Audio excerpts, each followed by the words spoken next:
Hoy, martes 17 de junio 2015, entrevistamos a Marta Albertinazzi, que fue directora de arte, escenógrafa, vestuarista y sigue trabajando en esto, sobre todo en teatro. Entonces, contanos tu impresión, sobre todo en principio por las películas del siglo XX, y vos estás entre el siglo XX y el siglo XXI. Sí, exactamente. Tengo más películas, digamos, en el siglo XX, si es que vamos a hablar del siglo, es decir, la década del 80 y la década del 90. Y luego, sí, la última que hice, Mentiras Piadosas, que pertenece a estas épocas que estamos viviendo. Yo empecé siendo asistente de vestuario de María Julia Bertotto, debido a que yo ya trabajaba en teatro desde hace unos cuantos años, y ella necesitaba una persona que se ocupara de Los Viernes de la Eternidad, una película que dirigió Héctor Olivera, y no se animaba a llamarme porque decía, ella trabaja sola en teatro, ¿cómo la voy a llamar de asistente? Y cuando me entero le digo, no, sí, yo quiero hacerlo porque nunca hice teatro, nunca hice cine. Y esta es una forma de aprender a hacer cine, a cómo se organiza el cine. El tema del diseño era de ella, me parece perfecto, pero el diseño yo sí lo podía manejar. Yo vengo de Bellas Artes, además. Pero no la organización de una película que no tiene nada que ver con el teatro. Y además, la imagen es totalmente distinta, la ropa es absolutamente distinta que la del teatro. Hay que ver que en un teatro grande uno tiene a los actores a no sé cuántos metros de distancia, y en el cine tenemos al actor grande como la pantalla, en la medida en que haya pantallas grandes, porque ahora que se usan las pantallitas. Por ahí no es necesario ser tan meticuloso.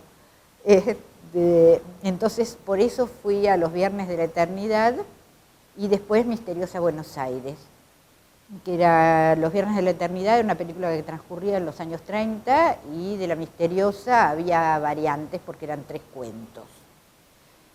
Y después de eso, Aries Cinematográfica, con quien habíamos hecho Los Viernes de la Eternidad, me llaman para hacer una película que se llamó Las mujeres son cosas de guapos, con Porcel, Olmedo, Moria y Susana, y que se iba a hacer también ambientada en los años 30 para utilizar, sobre todo para los extras, la ropa que perteneció a Los Viernes de la Eternidad.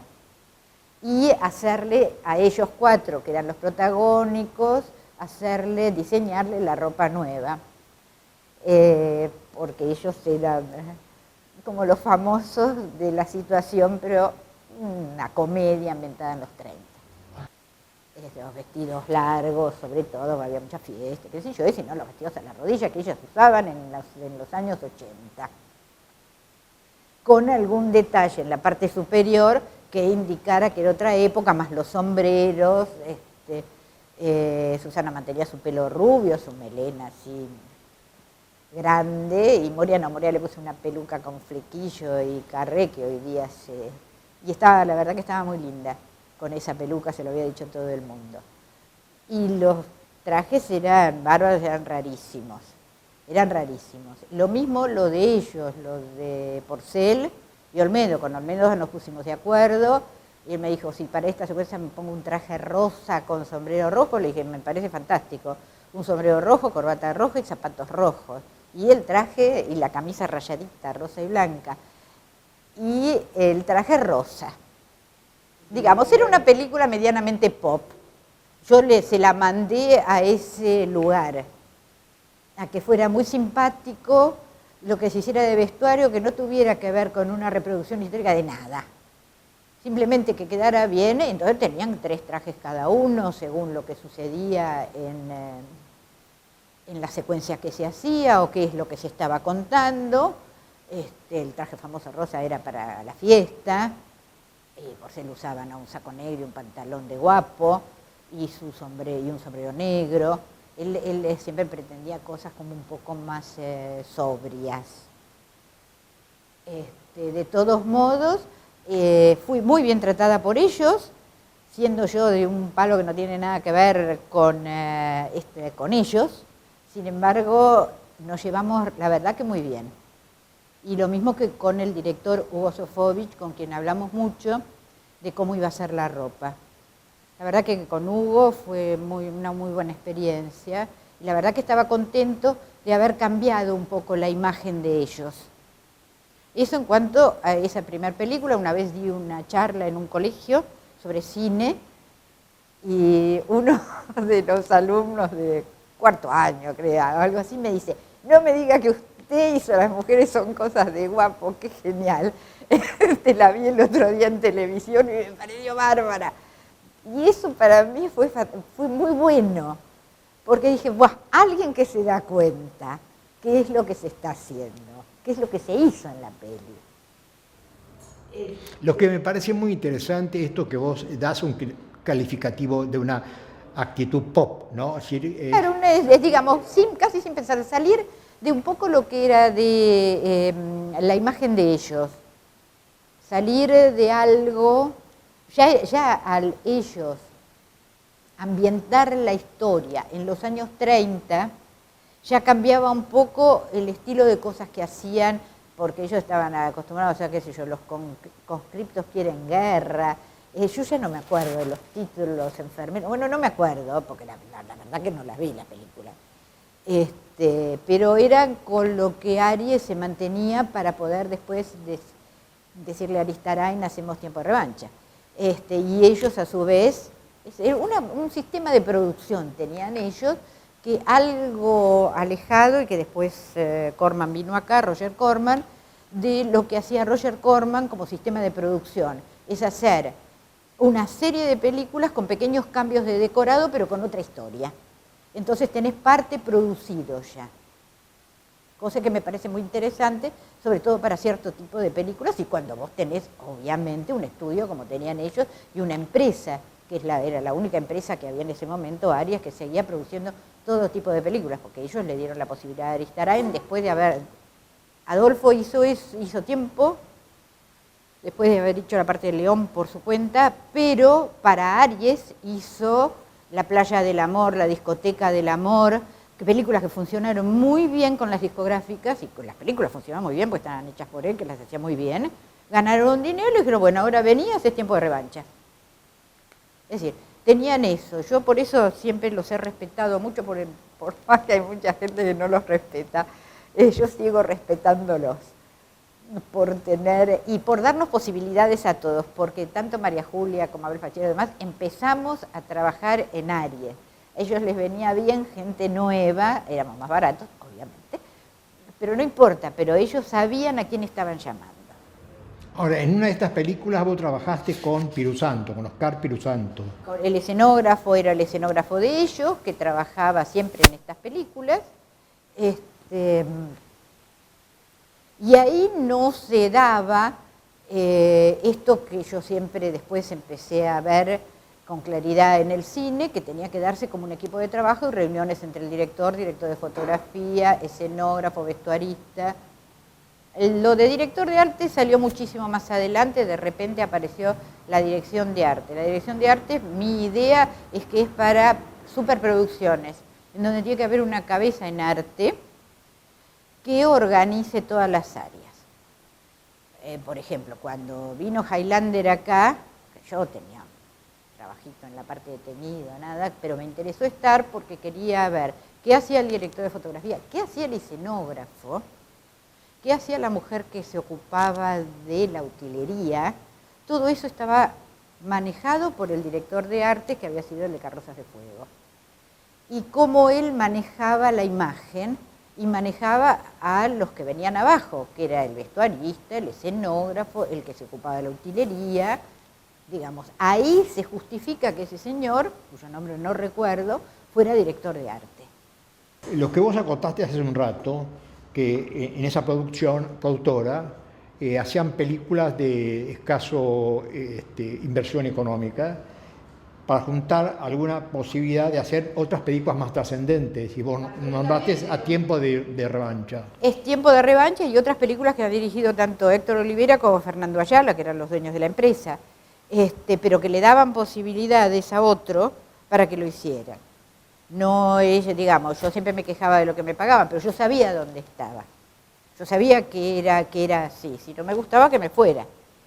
Y ahí yo les daba la razón, pero yo tenía la posibilidad de haber trabajado en Estudios Baires, que había sido Artistas Argentinos Asociados, donde estaban todavía en el estudio, cosa que ya no está más porque está vendido, todas las fotos de las viejas películas de Artistas Argentinos Asociados. Y estaban los señores mayores, que eran los jefes de carpintería, de yesería, los depósitos, de todo lo que se había hecho en la década del 40.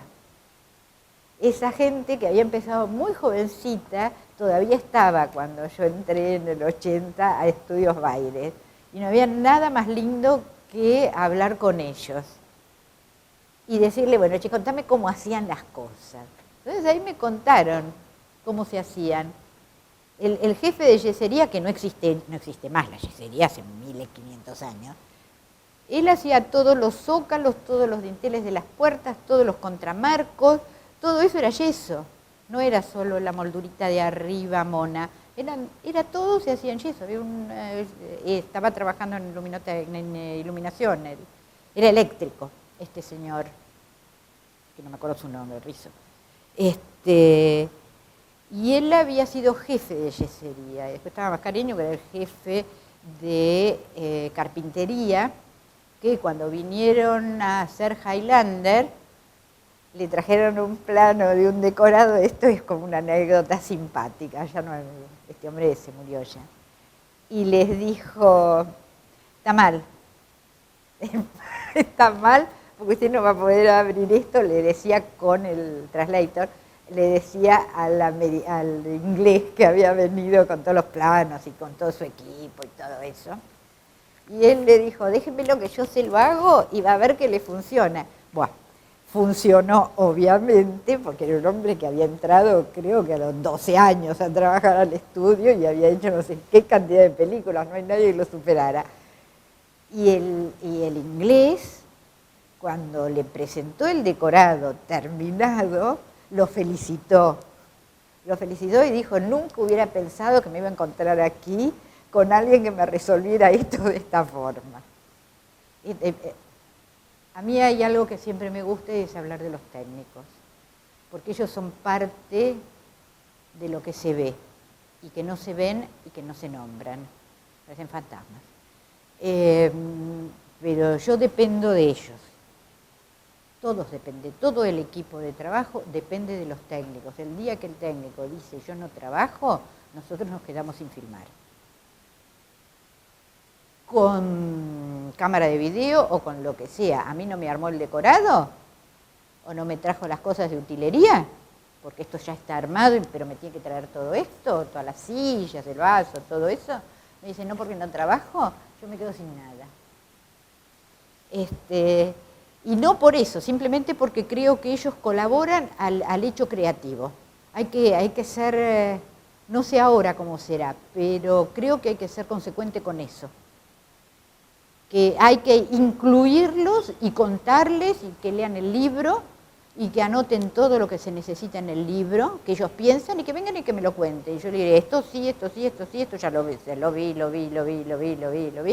bien, pero esto no, mira, no me había dado cuenta. Ahora, quiere decir que trabajar en estudios, en ese momento, donde la gente, como vos decís, podía tener 12 años, era una experiencia muy fuerte. En el 80 era el único estudio que quedaba. Ya se había tirado abajo Estudio San Miguel, quedaba Sonofilm, que está todavía, que está ahí en Fleming. Eso de Sono todavía, pero pasó a televisión, creo. Bueno, como Estudios Baires también pasó a televisión. Entonces, ¿qué hacen? Le bajan la parrilla, no bajaron el techo, porque yo pasé hace poco, sí, me tiraron el bar del medio, pero bueno, que era original. Que hubiera tenido que conservar como el único estudio enterito que todavía quedaba. Creo que el único estudio que tiene pileta abajo para filmar abajo del agua. Sí, eso nos contaba también Fachello sobre esa historia. Fachello, también Pirusanto también habló también. Porque somos los que fuimos a trabajar ahí, que nos dieron la posibilidad de hacer cine. Yo siempre hice una cosa que no dejaré de agradecerle a Aries, Cinematográfica Argentina, que nos permitieran a nosotros, que no éramos nadie en esos momentos, y María lo mismo, no éramos nadie cuando ellos empezaron, yo empecé después, pero que nos dieron diciendo, esto se puede hablar con ellos, vamos a ofrecerles algo. Y yo después hice un montón de pelis ahí adentro, un montón de películas. Ahora, Tiempo de Revancha también se hizo en estudio. No toda. No toda. No. ¿Qué pasó con...? No toda porque no era necesario, que todos los decorados que los hizo Abel no podían ser todas adentro del estudio porque había mucho exterior. De ahí que hubo que ir a Tandil, hacer toda la parte de las explosiones, de ellos que buscan las cosas. Después había calles que había que hacer, que estuvimos por San Isidro. Yo no me acuerdo si ahí habíamos ido a San Sucio o no, me parece que en esa no. No me acuerdo, o sí, no recuerdo. Tendría que ver la película y decirte esto es aquí, esto es allá, esto es allá. En cuanto al decorado, la ropa, era una película actual de ese momento. Lo que sí había que tener en cuenta era la actividad de cada uno, a qué se dedicaba cada uno. Porque ellos eran obreros, estaba después de Gracia. La parte de la gerencia y eso. Claro, de Gracia que era el abogado, que tenía su estudio de abogado en un lugar en el centro. Son esas oficinas que están como en un entrepiso, pero que de afuera, en una esquina, uno puede ver los ventanales. Es un tipo de arquitectura muy clásico de acá, que debe tener 100 años, y que todavía sobreviven en el centro, que tienen esas ventanas que son, son unos arcos extraños, vidriados. Eso se filmó ahí, el estudio de abogado. Después había calles. Ay, no me acuerdo lo de San Sucio, no me acuerdo cuando él iba caminando por ahí, por San Isidro, por una calle, la verdad que no me acuerdo. Se hizo en decorado también en la casa de él y después se filmó por el sur, en donde, camino a Quilmes, en donde se hace el vino de uva chinche. Yo no me acuerdo cómo se llama el lugar. Creo que ahora es cerca de donde tiran la basura. ¿Cómo se llama eso? No sé. Es yendo doblando a la izquierda a la altura, qué sé yo, de Wilde, por ahí. Hay que doblar a la izquierda, hacer no sé cuántas cuadras. Y ahí se cultivaba la uva chinche. Y de ahí se hacía el vino de la uva chinche. Entonces eran casas, además estaba cerca del río, había río cerca, casas altas, tipo Tigre, que eran por las inundaciones. Bueno, ahí se filmó una parte de Tiempo de Revancha. Ahora, vos me contaste antes, personalmente, de que en algunas películas no hay tanto dibujo porque vos elegías la ropa, digamos, que estaba en el medio comercial. Y esta sería una de allí. Yo no digo que todos trabajen así, pero yo no me voy a poner a dibujar una campera porque después la campera que yo dibujo le va a resultar cara, no sirve, no la encuentro. Entonces yo prefiero buscar, si tiene que llevar una campera, saber de qué color va a ser y buscarla en los negocios o en las compraventas, en las ferias americanas o vintage como se llama ahora. Eso es moderno. Antes era ir al Cotolengo e ir al Ejército de Salvación, en donde encontrabas maravillas, pero era conveniente ir a ver qué había, porque además cuando uno va a esos lugares y se mete una campera, empieza a ver, y de repente se encuentra con un objeto, campera, que pasa a ser objeto de un personaje, porque tiene ciertas características, que quizá cuando lo dibujas, yo por lo menos, no se me ocurre. Pero la veo y digo, es eso. Algo parecido pasó con el arreglo de Fernando Ayala. Y sí, el arreglo era una película que se filmó en Villa de Mayo, nada en estudio, todo se hizo en Villa de Mayo. Se alquilaron las casas, se cortó esa calle, que era una calle de tierra, además, se trataba del agua de un lado, del otro, bueno, tenía que ver eso. En lugar de viviendas digamos, humildes, no humildes, son casitas bajas, de las de 2 ventanitas y una puerta en el medio, de vez en cuando un chalecito, es decir, calle de tierra, con zanja como corresponde. Pero ahí también la ropa era actual. Y la ropa era actual, era de ese momento, entonces lo que había que armar eran batones para las señoras, las que hacían señoras, la embarazada había que hacer la panza, que era Susú, creo, Pecoraro. Uy, sí, había un montón ahí. Pero se hacía de acuerdo a esa clase social. Uno miraba, cuando iba a ver el decorado que había buscado, creo que, no me acuerdo quién lo hizo, el de Pirusanto, creo que fue en el arreglo. Sí, Oscar Pirusanto. Íbamos todos a ver el lugar en donde filmábamos, la casa en donde íbamos a poner los percheros, a poner las cosas, a guardar todo, y para que los actores pudieran descansar también, se hacía al lado de la casa donde filmábamos. Y ahí uno tenía oportunidad de ver a la gente que vivía ahí y caminar un poco el barrio, en donde estaban esos puentecitos que cruzaban arroyos que eran para una persona nada más, que yo no sé si ahora estará igual o no, desconozco porque nunca más fui a ese lugar. Pero realmente daba perfecto para esto y ver a la gente cómo se vestía. Entonces, y buscar en usados la ropa y reacondicionar ciertos batones. Anécdota graciosa de eso, cuando se estrenó, me acuerdo que Renata me dice, lo lograste, pusiste flores sobre flores del estampadito de la ropa de las señoras. Una tenía un batón con unas flores más grandes, otro un batón con unas flores chiquititas. Me dijo eso que le pareció encantador y divertido, además que me hubiera arriesgado a poner flores sobre flores.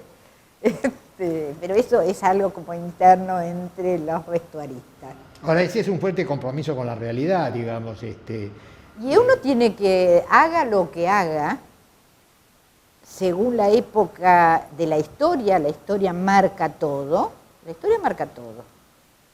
Entonces, como la historia marca, uno se tiene que asesorar desde el que me duerme a la vuelta de mi casa en la calle Callao y Sarmiento, si tengo que hacer un mendigo de hoy, uno de los, en francés para ser más elegante se llamaría clochard, pero son los que me duermen adentro de los cajeros. Pero esos yo los fotografiaría porque es casi imposible imaginar lo que ellos hacen. Entonces, ¿vos qué haces? Vos haces primero vos primero sacas fotos. No, directamente, imaginás. Las fotos no eran los de hoy. Hoy yo no estoy acostumbrada, yo tengo un teléfono re viejo, no me interesa tener un teléfono moderno para sacar fotos de cualquier cosa que después no las voy a encontrar. Es salir a la calle, buscar fotos desde los libros en internet, bajar de la web, se pone el año y se pone más o menos y se pone, qué sé yo. Gente clase humilde, clase baja, clase media, clase alta. Y si no te vas a dar una vuelta por Pompeya y tenés un poco de todo, tenés un público mixto. Lo que sí tenés que saber es que cómo está compuesto ese público mixto, en donde ahora hay mucha gente, están los bolivianos, los peruanos, los argentinos, los más pobres, los no menos pobres que van y compran. Bueno, tenemos como pero ir a pasear por ahí no pasa nada. Acá yo tengo en 1989, Ojos Azules, vos hiciste la escenografía y Marisa Urruti hizo el vestuario. No, hizo el vestuario. Marisa hizo el vestuario y la asistente era Ana Tasaki. Ahora, fue una película, contada por una película fuera de lo común, ¿no? Era una película con la temática de los desaparecidos, que la había escrito yo no me acuerdo si era una alemana o una argentina, que vivía hace 1000 años en Alemania, y que este director, Reinhard Hauff, había hecho una película sobre las cárceles en Alemania, que había tenido mucho éxito. y Aries agarró la producción de esta película. Por eso aparezco yo en escena también, porque también el asistente Alberto Lecchi, creo que también él me había recomendado. Alberto, espero que haya sido así. Ahora, llama la atención por ser una película con muchos actores. Es una película con muchos actores. Sí. Estaba Miguel Ángel Solá, Emilia Masser, Alberto Segado, Julio de Gracia. Además, había una larga lista de gente que vestir. Recordar quiénes eran. Después había un actor alemán, habían traído un actor famoso, Georg de apellido. No, Gottsgeber. Sí, pero no sé si se pronuncia así, que venía de una familia de actores este hombre, y estos me hablaban en inglés, que yo no hablo. Yo decía, no hablan en francés. Yo pertenezco a una generación que estudió francés, ¿qué le voy a hacer? De colegio francés. Pero teníamos un asistente del director que había vivido en Cuba y hablaba castellano perfecto. Entonces era nuestro traductor, y también traducía del alemán Carlos Echeverría, que era el que había hecho El Contacto. Carlos Echeverría fue el que hizo un documental que se llamó Juan como si nada hubiera sucedido, del único desaparecido que hubo en Bariloche. Él era el contacto con esta persona que escribió esta película sobre desaparecidos.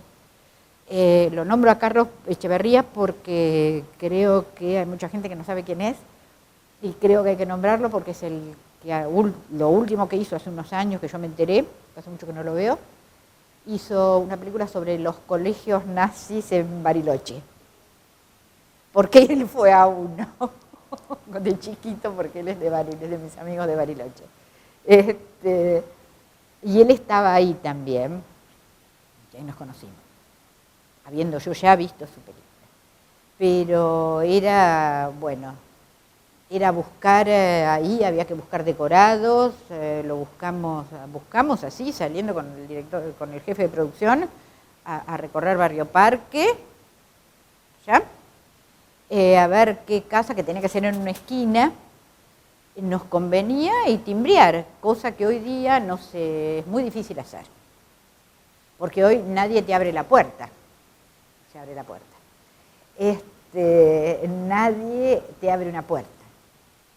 En ese momento nosotros íbamos a timbrear, por ejemplo, esa casa en Barrio Parque, porque era la casa del militar. ¿La casa del militar? Creo que sí. Que tenía que ser una muy buena casa, no así, le sacamos algunas cosas, pero era amplia, y bueno, se alquiló esa casa, sacamos un montón de cosas, pusimos otras. Alquilaron la casa. Se alquiló. Todo amoblado. Con cosas que llevamos y con cosas que estaban. Igual se llevan cosas. Por ejemplo, los cuadros que ellos tenían, que eran ultramodernos, maravillosos, de última generación, fantásticos, no eran para un señor militar. Creo que era militar. Claro. Era, ¿o no? Era Georg ese. Sí. No me acuerdo mucho la historia, eso es lo que pasa. Tengo que haberla releído, y la película tampoco la volví a ver porque no sé ni dónde está. En la medida que se hizo con estos alemanes, Aries desapareció.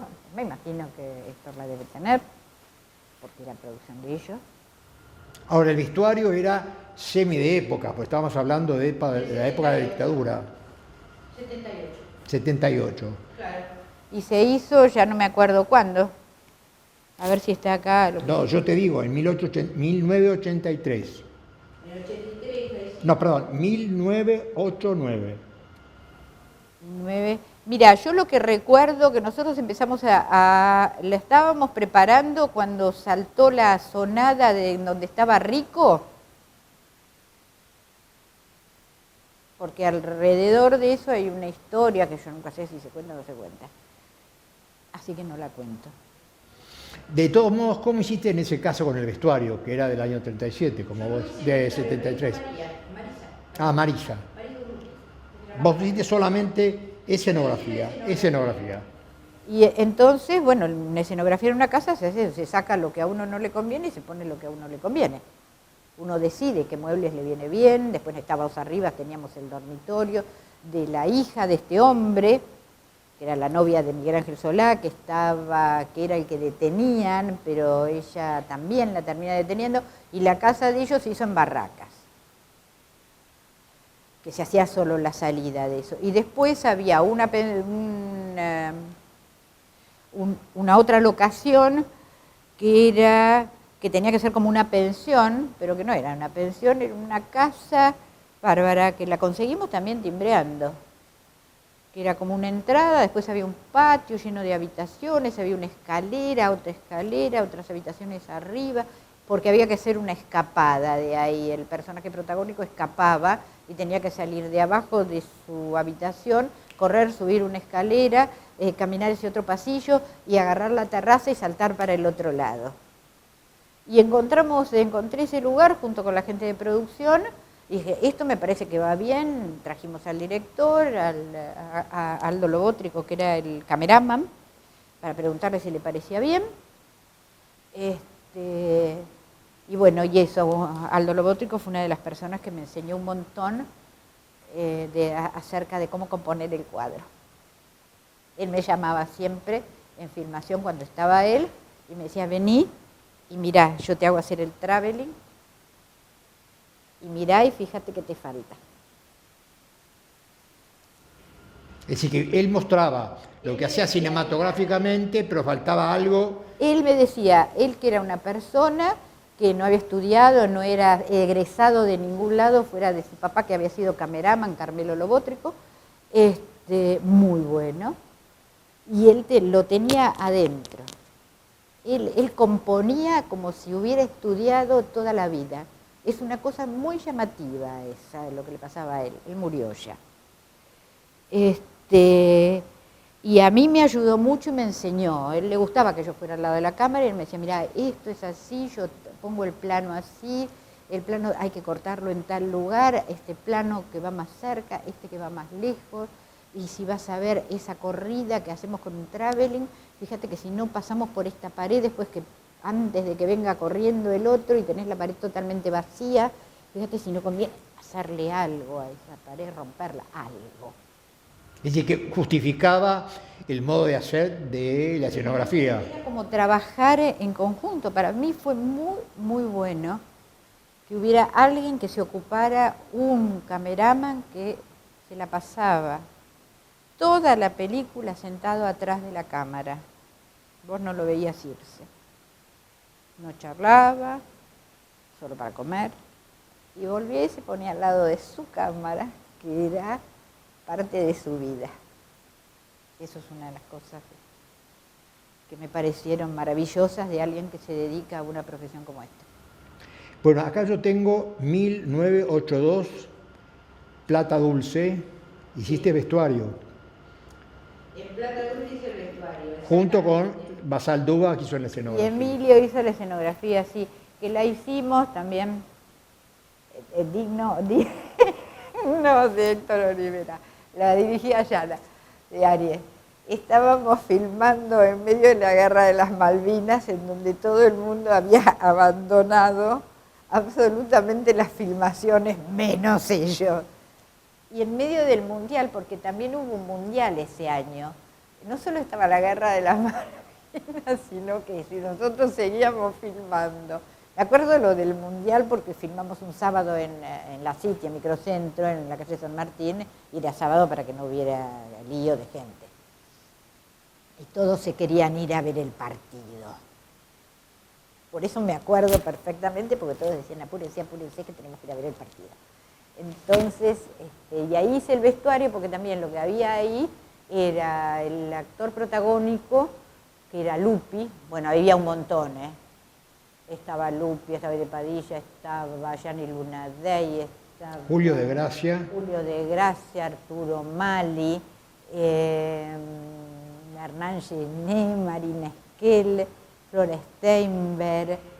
Ahora, vos tenías que vestir a todos los actores. Todos esos. El tema es que sucedía lo siguiente, sobre todo con Lupi, su mujer, lo que eran los protagónicos, que iba pasando de un empleado de banco, el que vio la película, sino que la vea, un empleado de banco con 2 mangos con 50, 2 pesos con 50 en el bolsillo, que ganaba como empleado, y que ahí empieza toda la época, por algo se llama plata dulce, en donde no se sabía si iba a ser plata dulce, qué verde era mi dólar, DM2, bueno, el que fue grande en ese momento se acuerda. Y él pasaba de no ser nadie a tener dinero porque se había metido en el banco en negocios turbios del dinero y todo eso. Bueno, empezó a tener dólares y viajaron a Miami, trajeron las cosas de Miami. Una cosa muy típica de ese momento, pero después se viene todo abajo. Es decir, entonces él empieza con un tipo de ropa, luego la va cambiando, se va trajeando, se va poniendo corbatas buenas y camisas buenas y auto. Es decir, y la familia lo mismo, va cambiando de esa cosa medio clase media baja a ser un ejecutivo. Vestuario sin diseño, sino elegido en los comercios. Yo lo fui eligiendo en los comercios. Es decir, va a llevar esto, yo decía, mira, acá va a llevar un traje oscuro, acá lleva un traje gris, debido a la temporada que era.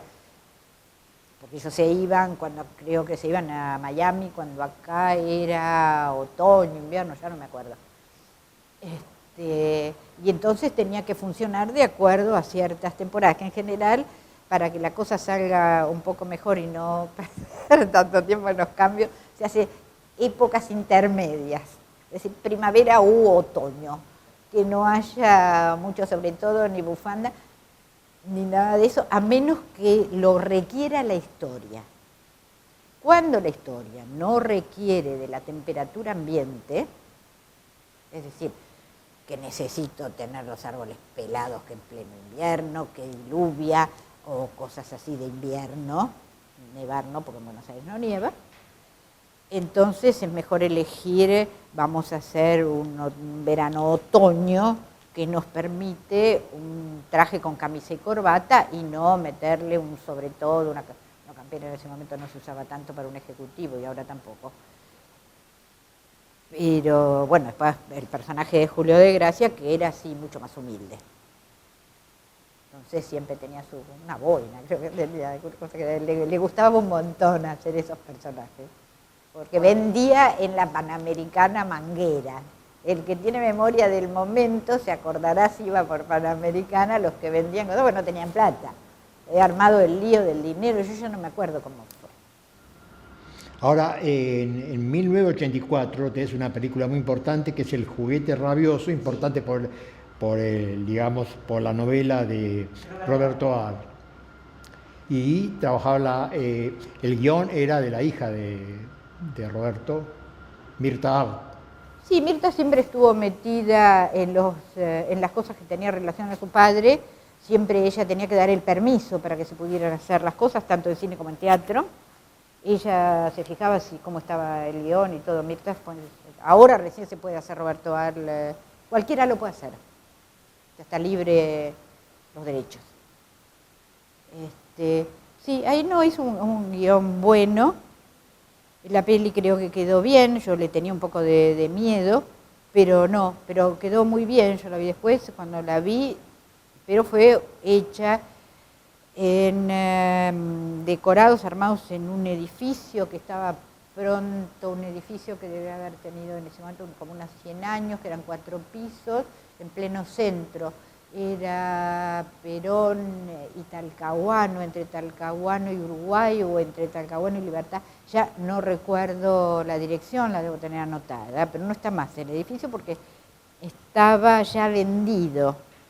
Entonces nos venía bien porque no había nadie, eran 4 pisos y usábamos un piso para filmar y para guardar las cosas, esos departamentos de casi 200 metros cuadrados, que eran chorizo largos, entonces eso nos permitía montones de cosas. Y ahí es la primera vez que yo trabajo con video asís.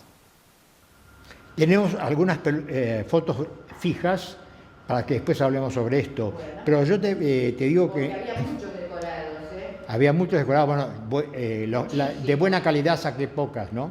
Los créditos en el film aparecen Albertinazzi, Aispeola, Capilla, García y Urruti sin diferenciación. Era un muchacho que estudió cine, que después él hizo películas.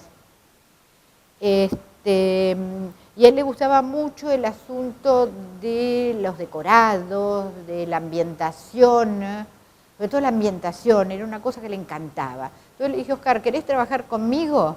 A mí siempre me gustó trabajar con gente que piensa. Yo no necesito un asistente que lleve un bolso, el bolso me lo llevo yo. No necesito, pero sí necesito una persona que piense a mi lado, que pueda hacer tándem. Es decir, que si yo me olvido algo, me diga, mira, te falta poner los lápices arriba de la mesa. No, yo no tengo por qué acordarme de todo. Porque eso tiene que ver en la medida que después va a venir un fulano dentro de no sé cuánto, abre esa puerta y lo que hace es agarrar el lápiz para escribir, o subrayar algo interesante, o rayar la mesa.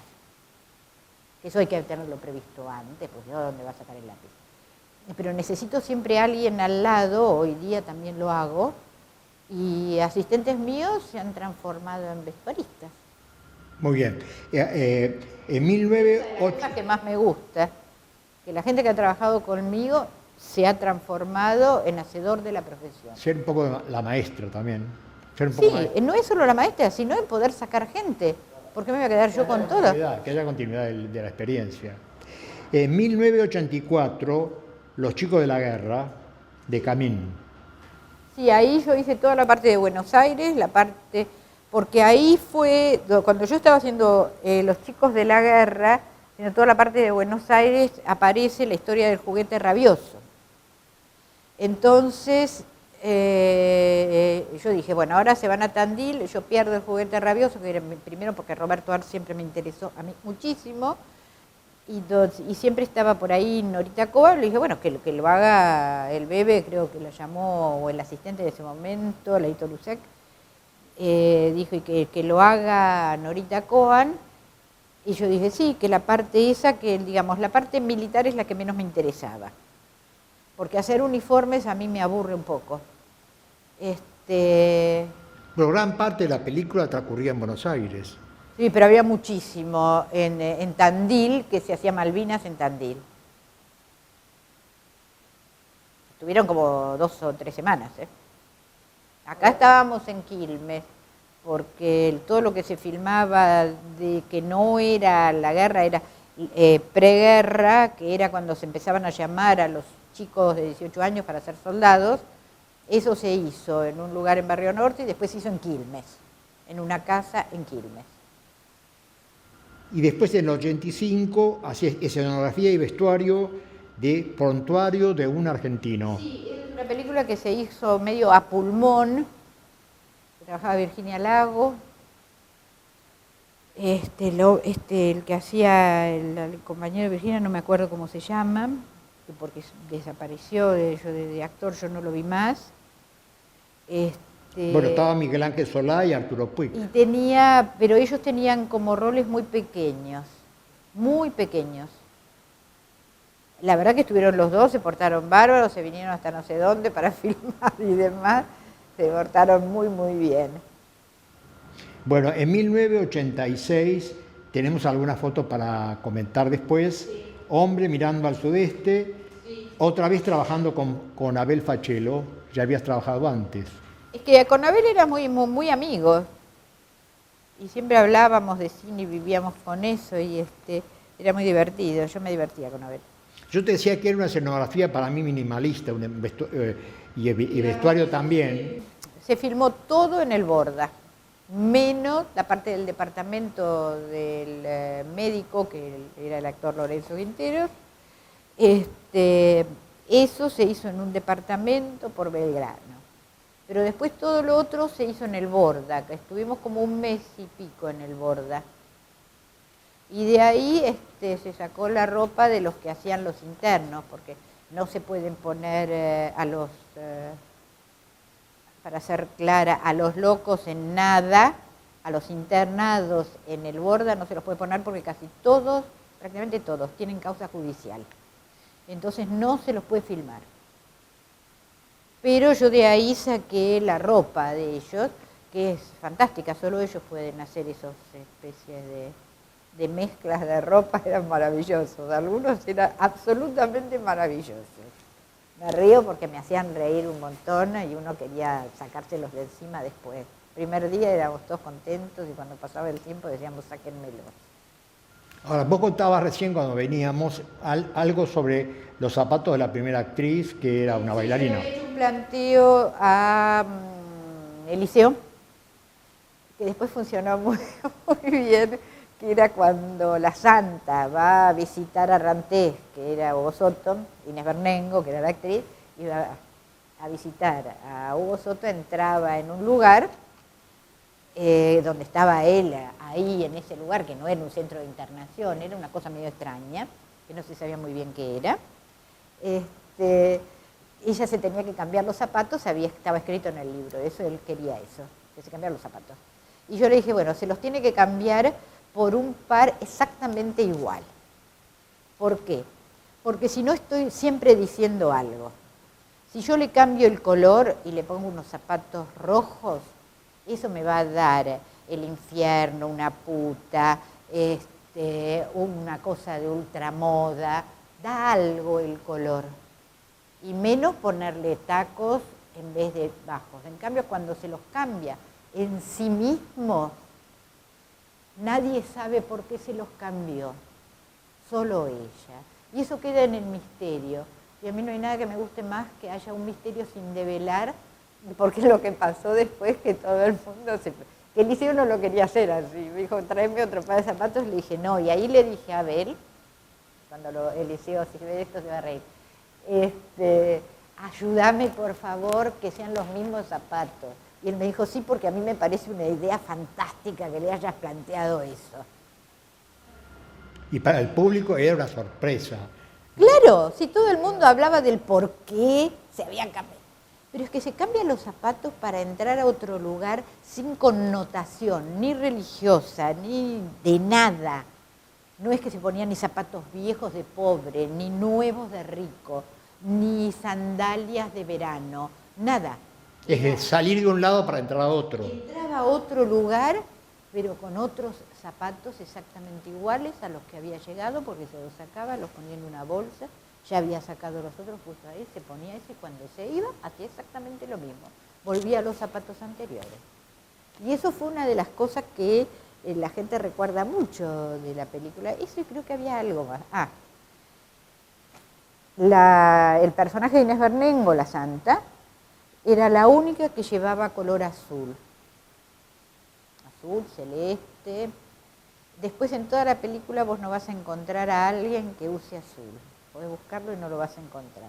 Puede habérseme escapado en una rueda de locos que Rantés estaba en el medio, al final, que haya habido un jean por ahí perdido porque no tenía otra cosa en ese momento para ponerle.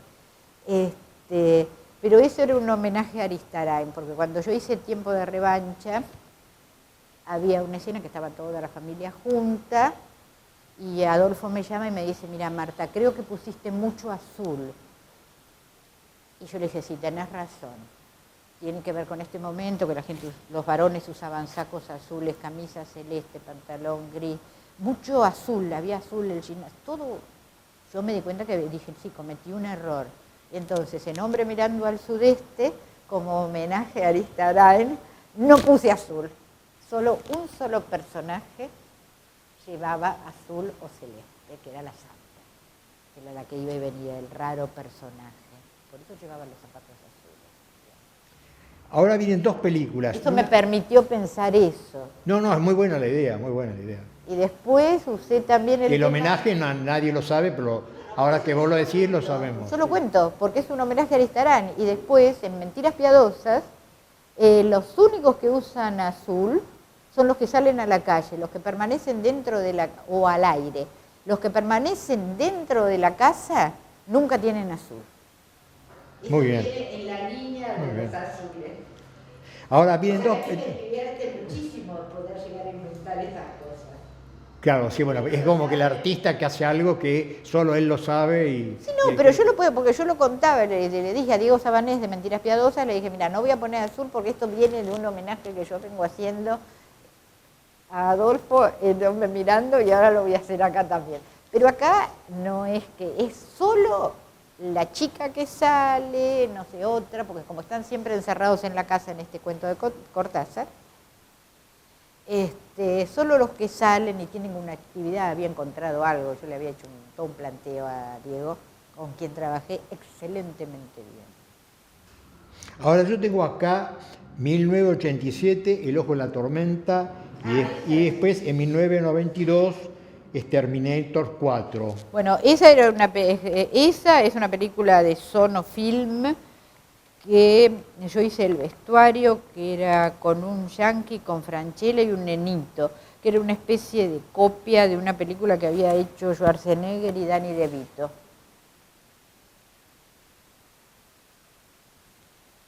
¿Qué te puedo decir? Había ninjas. Mucho más no te puedo decir. Sí que fuimos a las cataratas. Yo fui por segunda vez a filmar a las cataratas. Está buenísimo. Y con la de Terminator es una cuestión así de futuro. Pasatista. Para las vacaciones de invierno, casi te digo, a los chicos. Porque había ninjas, había el grandote americano, Franchella, que todavía no era un actor serio, era un cómico. Ahora entramos en el 1999, El visitante. Vos hacías por primera vez directora de arte.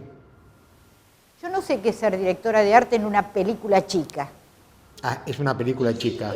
El director de arte, y yo se lo digo a quien me quiera escuchar, es para esas grandes producciones tipo Highlander. Ahí sí necesitas un director, una cabeza. Si no, ¿quién maneja todo? Cada uno va por un lado. El director de arte trabaja junto con el director de fotografía. Porque el director de fotografía le va a decir, mira, necesito una ventana acá, un agujero allá, porque si no, ¿por dónde pongo las luces? Yo quiero hacer este tipo de luz, ¿cómo lo hago? Si vos no me dejás algo en donde pase la luz. A mí me gustó estar haciendo esto de teñir ropa. Tenía un equipo de teñidores que manejaba yo, de teñir la ropa. Entonces me iba a ver los decorados, e iba a ver cómo trabajaba el director de arte y cómo trabajaba el director de fotografía. Y los pedidos de fuentes de luz, de cómo dejar una ventana redonda, altísima, en donde entrara un rayo de sol. Que si el escenógrafo no le hace ese agujero, no lo puede hacer. Es decir, ¿dónde estaban las aberturas? ¿Dónde se podía dejar una pared separada para que filtrara una luz? Es el caso de la persiana americana. Si yo quiero hacer un rayado en el piso, no hay nada mejor, con luz, no hay nada mejor que las persianas americanas, que se usaban mucho en el cine negro americano. Era una cosa típica de la época del cine negro americano, la década del 40 más o menos, en donde siempre había una persiana americana, en donde se veía el rayado. Y después lo usa Bertolucci en El conformista, con la luz de Vittorio Storaro, en donde la Sandrelli lleva un vestido rayado, mientras se refleja las rayas en el piso de la persiana americana. Es decir, es una raya arriba de la otra. Eso es una idea. Digamos, creo que se trabaja así cuando hay, no sé, cuando la gente se pone de acuerdo y hace equipo. Mi problema siempre ha sido cuando no se puede hacer equipo. Ahora, 1999, El visitante, vuelve a decir que vos sos directora de arte. Está bien. ¿Era una película tan importante? No, era... No, lo que pasa es que nosotros trabajamos mucho juntos, con Javier y con el director de fotografía, Aquino se llama, le dicen. No sé cómo se llama este muchacho, no me puedo acordar. Pero sí nosotros salíamos, después de haber, porque yo trabajo mucho basándome en la historia de la pintura, y en caso de Javier Olivera también, que además es pintor, no solo hace cine y demás, de buscar mucho en los libros de arte. Y ahí había buscado, yo le dije, vamos a buscar los libros de Hopper, que Hopper pinta la luz, el pintor americano, que él pinta y dibuja la luz. Con personajes, Él marca una época americana, que no era lo que buscábamos nosotros, pero sí buscábamos el tema de la imagen. Tiene muchas cosas en blanco y negro, dibujos en blanco y negro, fantásticos, de calles, que decíamos tenemos que ver si podemos reproducir esto con lo que tenemos, ¿no? Ahora, los cineastas somos afines o recurren siempre a Popper, ¿no? A Popper, digamos al pintor Popper. Hopper. No, Popper es el filósofo. Ah. Hopper. Sí, Hopper, sí. El que dibuja las espinas. ¿No? Con... Espérate, que ahora me quedé confundida con... No, sí, es Hopper. No, sí, Hopper es Hopper, no me queda la menor duda, porque se hizo afiche, en una época estaba de moda tener los afiches de Hopper hecho cuadro, colgados en el living, y se vendían en cantidad en donde vendían cuadros. Pasó como Magritte, tuvo el mismo fin de transformarse en póster. Y después Pero trabajábamos así. Nosotros nos reuníamos los tres, comíamos algo, después agarramos el auto a la noche y nos íbamos a ver atrás de barracas, atrás de los hospitales, por ahí, a ver si nos servían las calles para algunas cosas, pasadas de auto, la iluminación que había, todo eso lo fuimos viendo, nos reunimos muchísimo para ver cómo eran las cosas y después todo lo que era la pensión, todo eso se hizo en decorados, porque era cuando habían cerrado los estudios y Héctor había comprado eso en Fitzroy, que había armado estudios en Palermo, unos muy lindos estudios había hecho, algunas cosas se trabajó sobre algunas paredes que ya estaban y ahí armé una pensión con entrada en un lugar en barracas. Lo único que se reprodujo es el piso de la entrada esa de ese exterior y una puerta para poder nosotros usar el decorado, porque si no tenía una puerta entre la puerta de calle y la puerta cancel en el medio, que suelen tenerlo estos edificios de donde vas a parar un patio, está lleno de puertas, que eran casas comunes, no eran pensiones. Se reprodujo una parte, bueno, no tiene que ser una clase de eso y no lo voy a hacer ahora. Y ahí, en el estudio, se hizo el patio, pintado tipo baldosa patio, galería, todo. Y la habitación de Julio Chávez, que era protagonista, que era uno que había perdido su mano en Malvinas. Y sí, ahí sí hicimos algo también fuera de las medidas comunes, porque esa habitación era muy larga, a propósito para dar profundidad de campo, y arriba había una ventanita donde entraba luz. Y un ropero en donde se sospechaba que le habíamos puesto todos diarios y cartones delante del espejo porque él no se podía mirar, él había venido muy herido, muy mal de Malvinas. Estaba como toda la gente que volvió de Malvinas, era gente que venía rara. Y había otras cosas, pero hay que ver la peli para eso. Es mucho. Bueno, con esto cerramos el siglo XX, entramos al XXI, con Mentiras Piadosas. Exacto. Que vos hiciste el vestuario. No.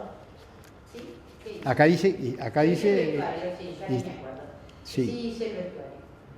Que son 2 cuentos de Cortázar. Sí, él había mezclado hace mucho, era un guión que tenía hace mucho tiempo. Yo no lo conocía a Diego Sabanés, pero sí conocía a Claudio Tolcachir por razones teatrales. Debutó en una obra que ya dije el vestuario, además Claudio. Y Diego no encontraba a alguien que hiciera el vestuario, entonces Claudio le dijo, ¿por qué no llamas a Marta? Y ahí viene la historia graciosa, que yo llego y me dicen, ¡ay, vos sos Marta Albertinaz! Y digo, sí, llegó el dinosaurio. Porque era toda gente que yo no conocía, ya había cambiado toda la gente de cine, que yo conocía, hacía mucho que no hacía cine. Y ahí pudimos con Diego Sabanés, la verdad, trabajar muy, muy bien. Yo le hice todo un planteo de cómo armar el vestuario, de armarlo por... empezar en invierno, seguir en primavera, después ir al verano, no cambiar por día la ropa, porque pasamos de un día para otro, que es un clásico del cine. Si esto lo estamos haciendo ahora acá y mañana tenemos que volver, seguramente yo ya no tenga esta chaqueta, me ponga otra para que se note que no es el mismo día. Y yo lo que le planteé a él, después de haber hecho un análisis así con papel largo, con las distintas secuencias, con las secuencias de toda la película, dije, mira, yo creo que de acá hasta acá van a ir con la misma ropa. Así, empezamos en invierno, seguimos en primavera, después nos agarra la Navidad, por lo cual vamos a ir al verano, y tenemos todo ese bloque que van a estar vestidos con la misma ropa. Después nos agarra el otoño, y ahí empezamos a terminar la peli, que pasan los años, y viene otra vez el invierno, y aparece ese otro personaje que no sabemos si eso no es que se fue. Ahora, eso se adecua bien al tema del tiempo de las cartas, ¿no? El tiempo de las cartas. Pero no, yo ni miré las cartas. No, digo, pero el tiempo largo tiene que ver con que pasó tiempo recibiendo cartas Mariano Manini. No es el tiempo. En cine el tiempo es de día en día. Si mañana sale a comprar y después vuelve y se sienta en el living al día siguiente, en general le cambias la ropa para saber que ya estás en otro lado, o en otro día, o 2 días después. Yo lo dejé por temporada, y lo que más me gusta de todo, que nadie se dio cuenta. Se dio cuenta que el tiempo pasaba, pero no que se hayan cambiado o no cambiado la ropa. Eso fue lo que más me gustó como idea. Es decir, en esa peli pude poner otra vez una idea. No es tan fácil poner una idea para uno en una película, una obra de teatro o lo que sea. No es tan sencillo poner una idea. Pero poder lograr encontrar la idea, para mí haber encontrado esa idea, habérsela hablado a Diego en mi casa, que nos juntamos, le tendí el papel y le dije, mira, de esta secuencia, esta es este bloque. Después viene otro bloque, después viene otro bloque, después viene otro bloque. Y así van a ir los bloques de ropa. El aire. ¿Ves? Bueno, en este momento terminamos con... No, terminamos con la charla, si te parece, y continuás explicando algo con las fotos fijas que vamos a proyectar. ¿Listo? ¿Tienes algo más para decir o no? Mira, para decir siempre hay un montón en la medida en que yo tengo muchos años, hace muchos años, del año 77 que yo empecé a trabajar en teatro, todavía sigo, y después le me eché el cine en el medio y la danza, y hice el pabellón argentino, la Feria Internacional del Libro de Bogotá y de Guadalajara, México. Es decir, no me privé de nada en cuanto a diseño. Hice un poco de todo en todos estos años. Yo tengo muchísimo. Lo que no soy guardadora de objetos, ni de fotos, ni de dibujos, ni de nada. Es decir, la posteridad no te interesa. A mí me interesa el pasarla bien en la vida, nada más. Y si tengo alumnos como tuve en el IUNA, darle todo lo que yo sé y que después, si quieren algo y van a hacer un espectáculo, por favor que me llamen por teléfono, como lo hacen. Van a hacer un espectáculo de danza, me llaman. Me dice, ¿qué te parece lo que voy a hacer esto? Bueno, sí, toma, esto lo podés hacer, si necesitas plotear, como una de las chicas que hizo un espectáculo en un plotter enorme atrás de una playa. Dije, mira, eso mandarlo plotear, yo te voy a dar unas direcciones, si no averiguas otras porque lo tenés, no hay ningún problema. Porque creo que eso te va a servir porque lo podés hacer transparente, lo haces en Lonamer, lo haces transparente, de acuerdo a cómo pongas la luz. O se ve o no se ve, hecho con ese material. Yo creo que explicaste bien la situación de tu profesión y quedó registrada. Vamos a las fotos. Sí, además yo aclaro que yo vengo de Bellas Artes. Nunca hice un curso de escenografía ni de vestuario. Pero sí me hice 7 años de Bellas Artes. ¿Y quién serían tus maestros, por ejemplo? Mis maestros, yo empecé a trabajar gracias a Roberto Villanueva, quien fuera el director del Instituto de Itela, en una obra que hicimos en el 77, que se llamó El Plauto, una obra que duraba 4 horas. que eran las comedias del Plauto, todas mezcladas por un español, Carlos Trías, que se hizo en el Teatro Estrellas, que ya no existe. Bueno, logramos encontrar ese lugar, que en ese momento, como estaba prohibido como periodista, porque era el 77, estábamos a un año del proceso, estaba ahí el Santo Biasati, fuimos, que lo conocía mucho a Roberto Villanueva, dijo, bueno, muéstrenme lo que están haciendo y yo veré si se puede hacer. Y después me llamó y me dice, sí, se puede hacer, yo no lo conocía, con una amiga mía fuimos. Me dice, está bien, pero solo los lunes, porque dura 4 horas y así lo publicitaremos. Y cuando vino, lo hicimos, y cuando vino la censura, me dijo, decirle a Roberto, por favor, que corte esto, que corte esto, que corte esto, porque no quiero tener otro problema, como cuando estuvo Nacha, que voló un baño y murió una persona. Voy a Roberto y le digo, yo empecé ahí, yo gracias a Roberto Villanueva, empecé a trabajar en esto. Él me dijo algo muy claro. Vos con todos tus conocimientos podés hacer escenografía y vestuario. Yo te voy a ayudar y lo que no sepas se lo preguntas a los técnicos, que ellos te van a ayudar también. Muy bien. Eso se lo paso a todo aquel que quiera ser algo, que tenga